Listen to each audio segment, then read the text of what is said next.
Natangayang mahigit 1 milyong pisong halaga ng mga alahas mula sa Chapel of Relics sa Cebu City nitong linggo. May naaresto ng suspect ang mga pulis.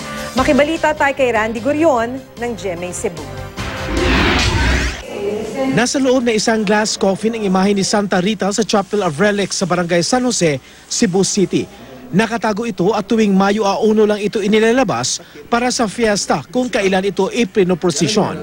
Pero kahapon ng umaga, inilabas ang imahin hindi para iparada, kundi para masuri matapos itong pagnakawan. Ayon sa mga otoridad, nilooban ang simbahan itong linggo ng gabi. Nadiskubre ito matapos makita ang nakabukas na pento ng kwarto kung nasaan ang imahin. Pero sarado naman daw ang main door ng simbahan. Kaya nagtataka ang mga otoridad kung paano nakapasok ang salarin. Usa ka brother kay siya may assign siya man mag-prepare tanan para sa ugma na sa mga misa. So gisugo siya sa superior nga i-prepare ang chapel.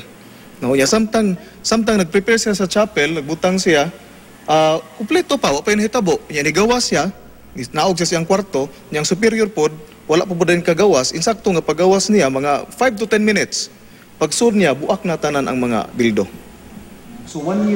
Natangay ang ilang mamahaling alahas na nakalagay sa imahin, kabilang ang 2 kwintas na tagtit 300,000 piso ang halaga, 4 na gold pendant na tig 100,000 piso ang bawat piraso, at 3 singsing na nagkakahalaga ng 200,000 piso kada isa.